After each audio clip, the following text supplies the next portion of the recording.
Bonjour mes très chères dames matures, je suis très heureuse de vous retrouver aujourd'hui pour une présentation de mes pinceaux Zoeva. Vous avez été plusieurs à me demander cette vidéo, alors la voilà.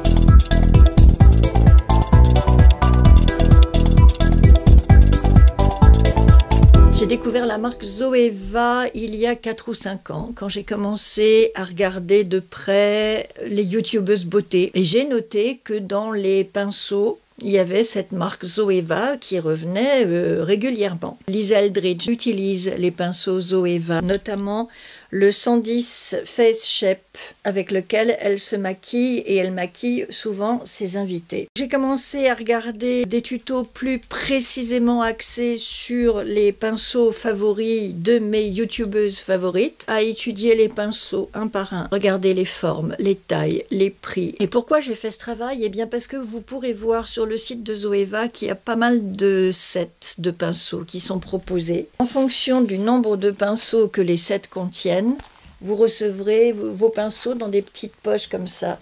Ça, c'est la collection Rose Golden. Cette collection Rose Golden que j'ai eue dans cette poche-là. C'est un set. Donc, on vous envoie les pinceaux que le set contient et vous n'avez pas le choix. Par exemple, celui-ci, c'est un pinceau à poudre. C'est le 106. Et je ne peux pas dire que j'en raffole. Mais il est dedans, vous n'avez pas le choix, c'est comme ça, vous êtes obligé de l'acheter. Bon, le 142, c'était très bien, le Luxe Chic, c'était très bien aussi, le 227, pas de problème, le 231, super. Par contre, le 317 biseauté, j'en avais déjà plusieurs, donc celui-ci, j'en avais pas besoin non plus. Au début, j'ai commencé par des sets, parce que c'était le meilleur moyen de connaître la marque et d'apprendre à utiliser les pinceaux. Et puis après, donc comme je vous ai dit, je me suis renseignée sur les pinceaux individuellement. Et ce qui fait que ma dernière commande Zoeva, eh bien, je l'ai faite dans cette gamme-là. Un rose golden aussi, mais avec les manches roses qui me font littéralement craquer. Moi, vous savez, le rose poudré, ça me rend dingue. Donc, j'ai voulu faire le plein de pinceaux dans cette gamme-là, mais je ne suis pas allée vers le set tout près, parce que dans le set tout près, il y avait des pinceaux, soit qui ne me plaisaient pas, soit qui n'étaient pas utiles pour moi, parce que je les ai déjà et que ce n'est pas ceux que j'utilise le plus. Alors évidemment, si vous achetez un set, c'est moins cher. Plus vous avez de pinceaux dans votre set, et moins vous payez les pinceaux chers, bien sûr.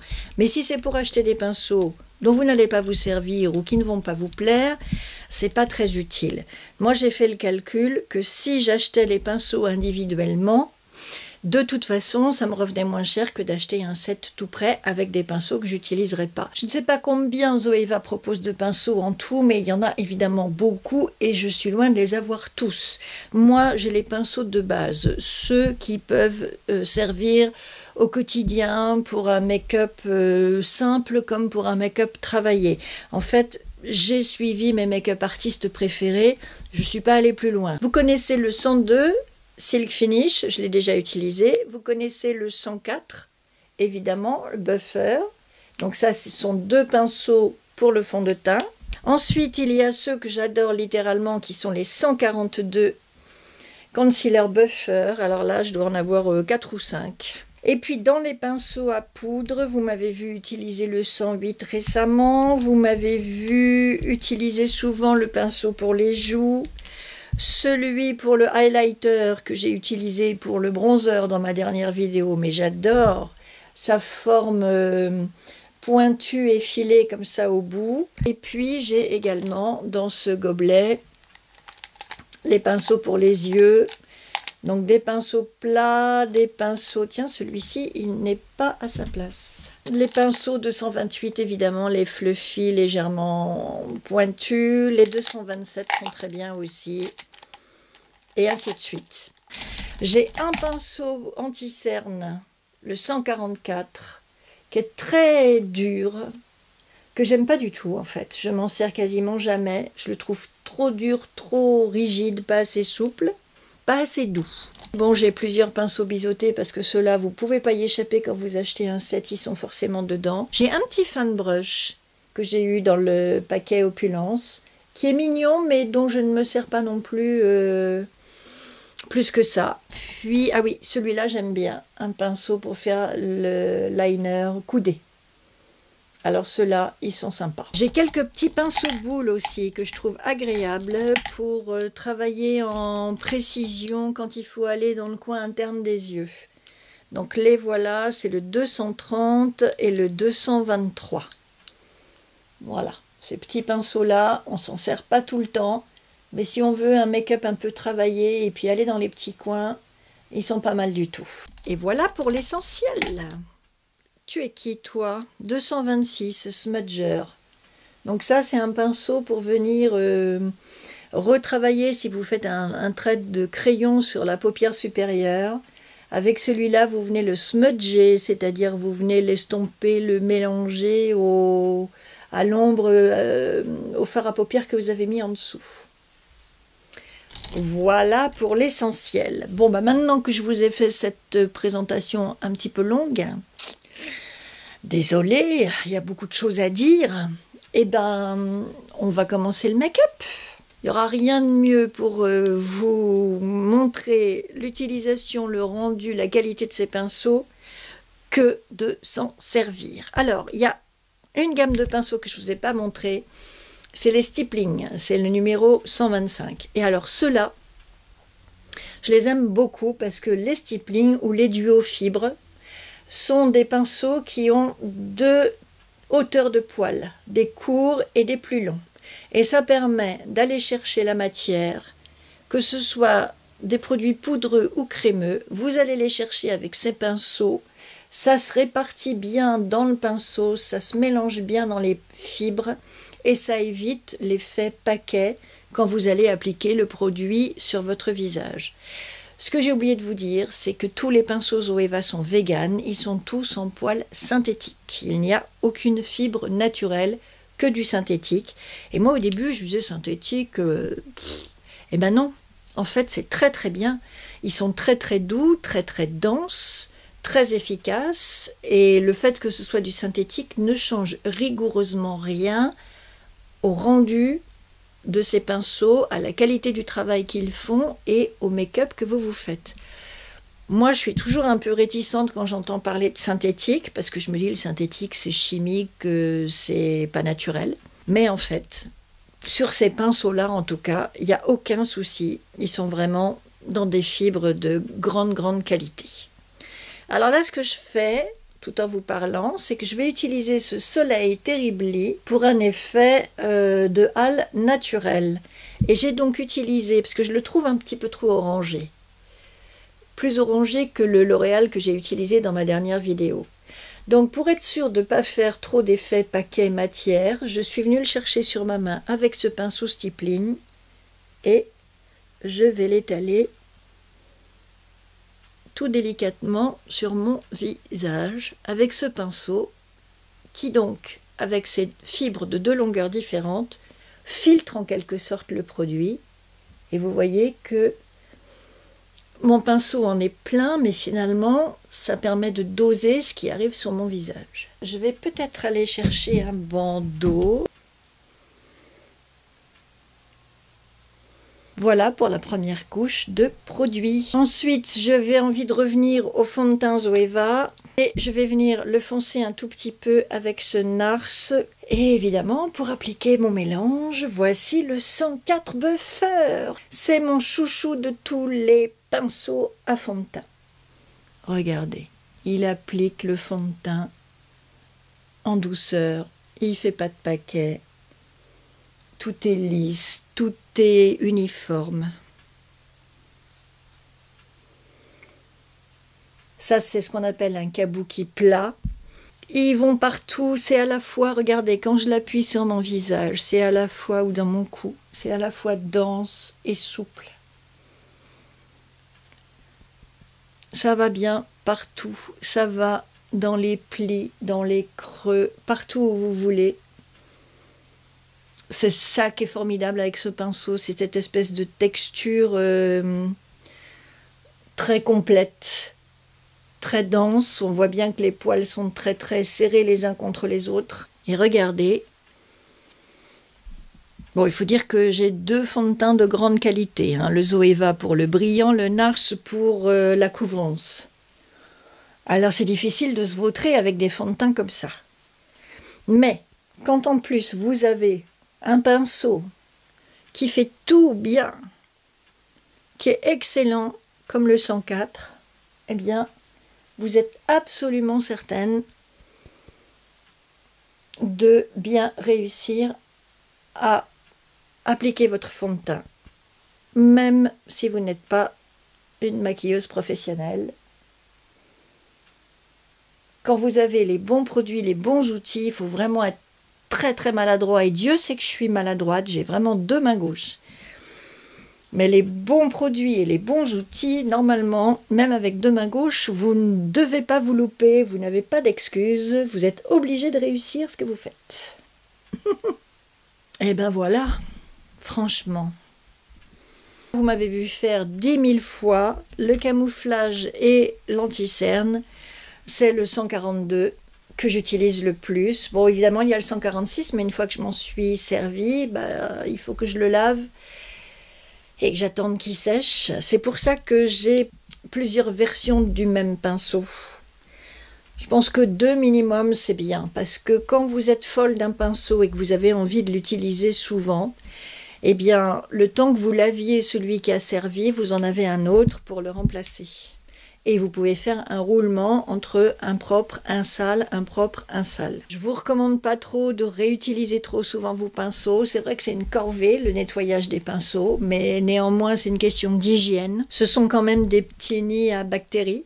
La conduite que j'essaie de tenir, c'est quand même de laver mes pinceaux après chacune de leur utilisation. C'est pour ça que j'en ai plusieurs du même modèle. Le 146, je n'en ai qu'un. Quand j'ai voulu en racheter un autre, il y en avait déjà plus de disponibles. Je ne sais pas ce qu'ils font chez Zoeva, ils l'ont pas réédité depuis. Ce qui fait que je me rabats sur les 142 qui sont des valeurs vraiment, vraiment, vraiment sûres pour faire le petit travail de précision. Très joli. Alors, le 110 pour venir mélanger sur le teint. Regardez, celui-ci, je l'adore. Cette petite forme, ce petit arrondi, ces poils si denses et si souples comme le 104. J'aime énormément ce pinceau pour les petites choses de précision et de finition. Je le trouve trop coco, le 110.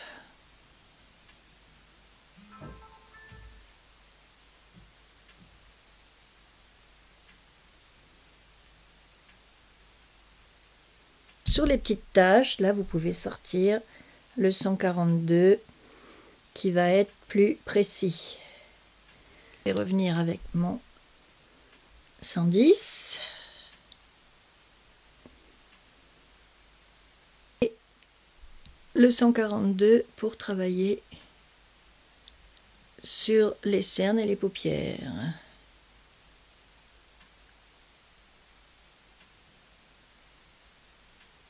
Et vous voyez bien qu'on est dans des tons tout à fait différents, que l'anti-cerne est très clair par rapport au teint que je me suis fait. Donc dans ces cas-là, vous reprenez votre pinceau à fond de teint, vous ne rajoutez surtout pas de produit, vous travaillez avec celui qui est resté dans votre pinceau et vous venez repasser en tapotant pour mélanger l'anti-cerne, le correcteur à votre teint et estomper les démarcations.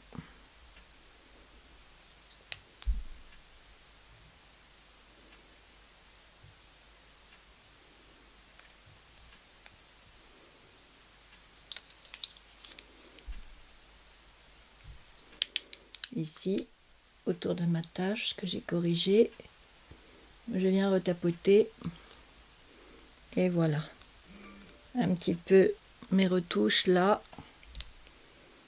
et voilà.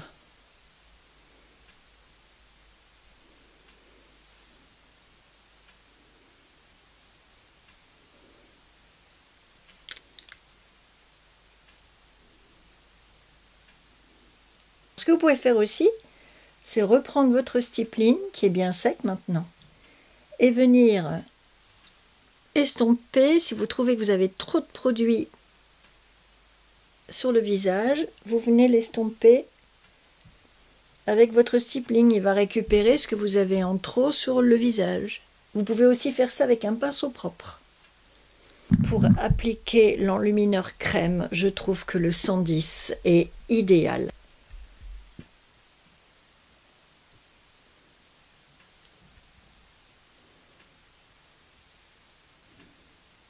Ces deux-là sont vraiment les pinceaux que j'utilise le plus pour me maquiller les yeux. C'est le 234, un petit plat, et le 228, le fluffy. J'ai aussi le 232 qui est un petit peu plus large que le 234, un petit peu plus long.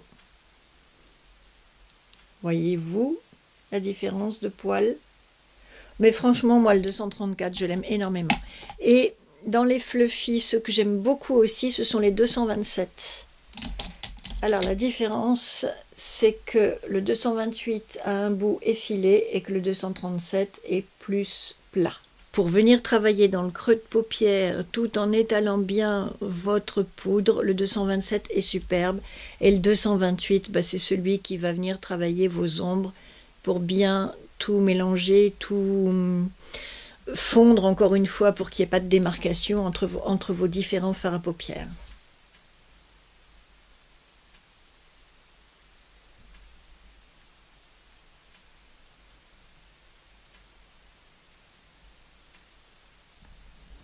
Voilà, donc vous vous êtes fait un trait de crayon qui est quand même appuyé. Vous prenez votre pinceau smudger et vous l'estampez.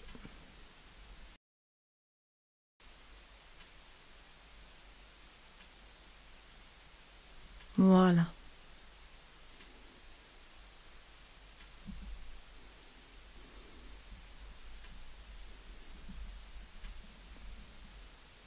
Voilà, c'est ça, smudger. J'ai estampé mon trait qui était tracé vraiment de manière très appuyée. Je l'ai flouté. C'est ça en fait, ça veut dire flouter. Et du coup, avec ce pinceau qui normalement est fait pour les ombres crémeuses, je vais reprendre de mon ombre Black Star Bubblegum et je vais le repasser là où j'ai trop de noir.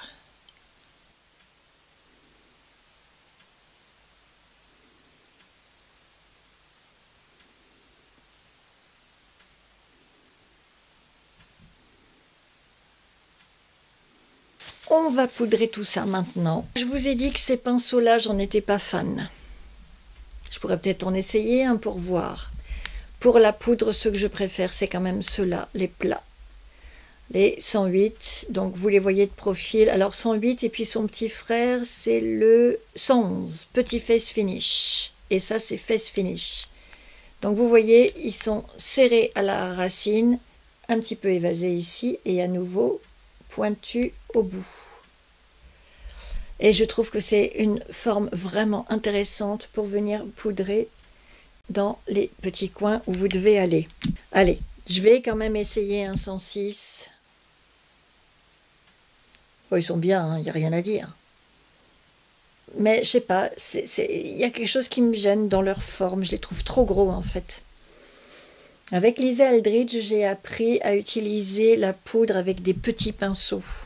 Elle aime pas les trop gros pinceaux. J'ai des pinceaux à poudre extrêmement fluffy, encore plus gros que ça, que je n'utilise plus depuis que je la regarde.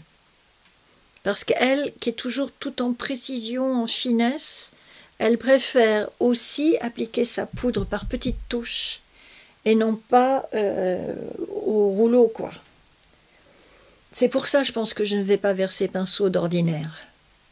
Ils sont trop gros. Pas assez précis. Mais ils font très bien le job, il n'y a pas de souci, regardez.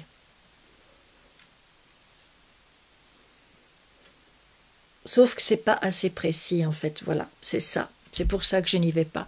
Et même moi, ce que je fais sur ses conseils à elle, c'est que je prends des pinceaux pour les yeux. Donc là, c'est un 227. Toujours avec ce bout un petit peu plat et pas trop arrondi. Et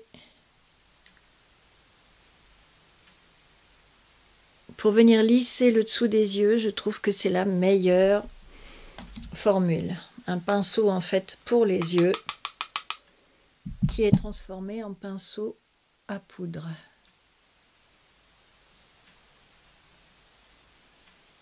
Ça permet aussi d'aller dans les rides, faire un petit peu de travail de précision. Comme quand vous faites vos corrections de teint.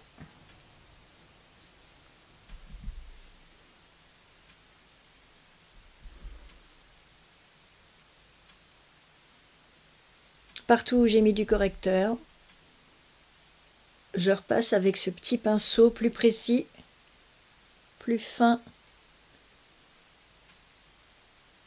dans les rides pour fixer le produit.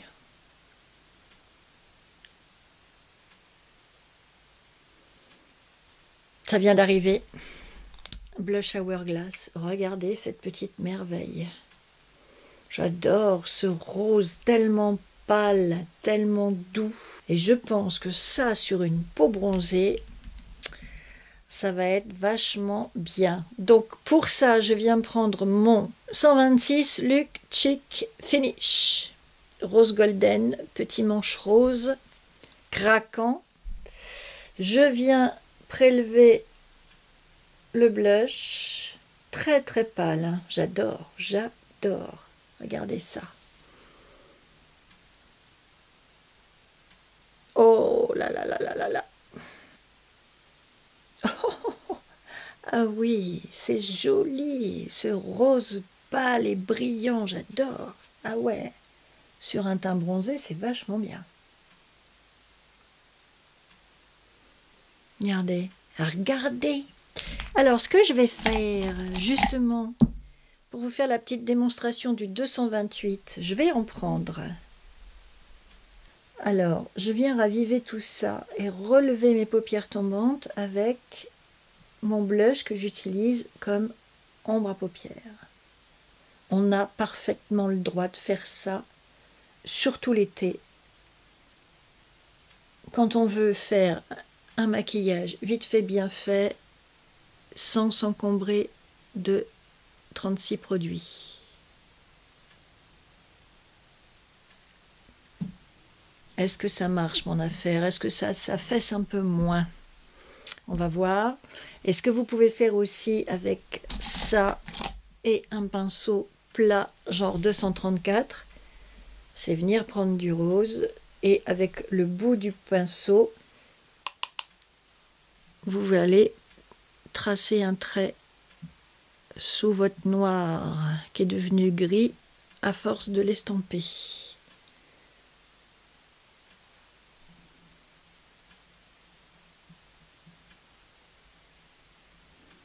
Comme ça, vous faites un petit smoky, mais tout discret, tout léger, puisque vous utilisez du rose, un rose très transparent, qui va à peine se remarquer, mais qui fait quand même son effet.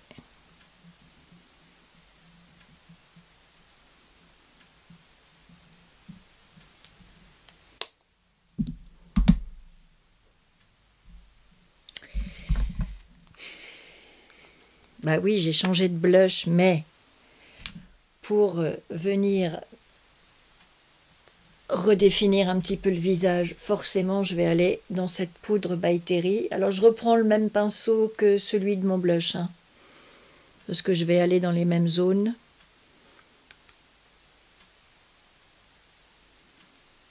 Pour vous montrer que ça peut tout faire et qu'on n'est pas obligé de se conformer absolument à ce que dit le fabricant.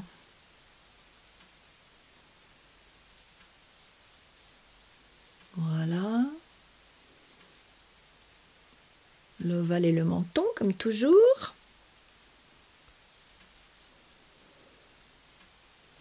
Et puis parce qu'il faut vraiment que je vous le montre comme je l'aime, comme il est beau, comme c'est vraiment un petit pinceau vachement intéressant et précieux et bien étudié. C'est le 105 Luxe Highlight. Sinon, vous avez... Oups, un cheveu. Vous avez celui-ci aussi que j'ai pas utilisé, Luxe Face Definer, pour les finitions de poudre, de highlighter, de blush, ou pour estomper tout ce que vous avez mis si vous trouvez qu'il y en a trop. Voilà, un pinceau propre et vous venez passer un peu partout pour bien fondre tous vos produits les uns dans les autres et enlever le surplus. Voilà. Et bien celui-ci, regardez, il était propre hein, quand j'ai commencé à m'en servir. Et lui aussi, il enlève l'excédent. Et comme il est dense et pointu, il va bien partout où il faut, dans tous les petits creux. Et franchement, que ce soit pour appliquer du produit ou pour enlever l'excédent, il est parfait. Moi, j'aime les pinceaux, quelle que soit leur taille, j'aime les pinceaux de cette forme-là. C'est pour ça que j'aime pas ceux-là. Pour moi, ça, c'est une forme qui rime à rien. C'est une forme qui veut rien dire. C'est une espèce de champignon de poil. Je sais pas à quoi ça sert. Alors oui, vous mettez votre poudre là sur le front. Moi, j'ai un grand front. Alors pour mettre la poudre, ok. Les pommettes, ok. Le menton, ok. Mais c'est tellement plus intéressant d'avoir des pinceaux pointus pour aller vraiment dans les creux, là où il y a besoin d'aller et travailler en précision. Ça, c'est pas assez précis, c'est trop gros. Voilà, le plat, il travaille comme il faut. Le pointu, il va aussi partout où vous voulez. Pour moi, ce sont des pinceaux plus précis. Et donc, tout ce qui a cette forme pointue, j'adore.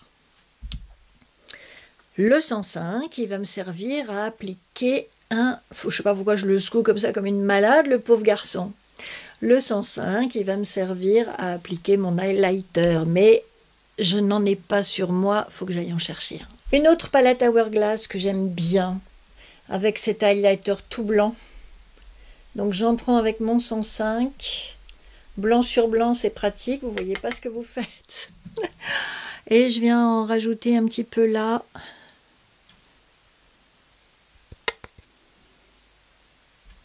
Il est très discret cet highlighter, hein. Comme on a déjà un fond de teint qui brille, comme j'ai mis du RMS crème en dessous, peut-être pas besoin non plus de venir en remettre trop. C'est plutôt pour vous montrer comment marche le pinceau en fait, hein. Plus que par nécessité. Le highlighter c'est toujours bien sous les sourcils, donc vous pouvez y aller sur l'arête du nez, l'arc de Cupidon. Voilà. Et vraiment, voilà, avec sa forme et son bout pointu, vous travaillez en finesse, en légèreté, en précision. Voilà, comme j'aime. Dans ma dernière vidéo, vous me voyez m'en servir pour appliquer du bronzer. Comme je vous l'ai déjà dit, si un pinceau est fait pour le highlighter, mais que vous le préférez sur le bronzer, libre à vous. Si un pinceau est fait pour du rouge à joues, mais que vous préférez mettre du highlighter avec, libre à vous. Les pinceaux vous appartiennent. C'est vous qui déterminez comment vous voulez vous en servir, sur quel type de produit, quelle partie du visage et pour quelle application. Que ce soit bien clair. Voilà le look final. C'était la première revue de pinceaux de ma chaîne. Alors, si c'était un peu à la one again, ne m'en veuillez pas trop, je n'ai pas l'habitude de faire ce genre de vidéo. Je pense que le maquillage est plutôt pas mal. Je vous ai montré les principaux pinceaux que j'utilise en action.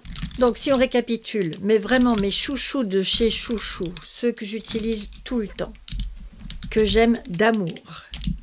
Ça va être le 104 Buffer pour le fond de teint, c'est sûr. Le 110 pour les finitions de teint et les corrections, c'est sûr. Le 142 pour les corrections et l'anti-cerne, un chouchou d'amour.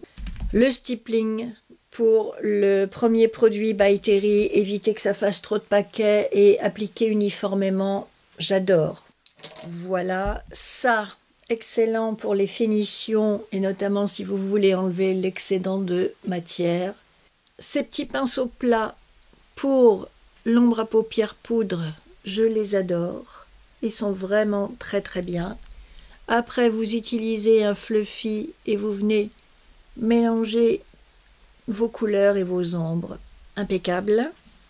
Celui-ci, le 227, il m'a servi à venir appliquer la poudre libre dans les coins où j'avais besoin de faire un travail de précision. Celui-ci, c'est mon chouchou de tous les temps.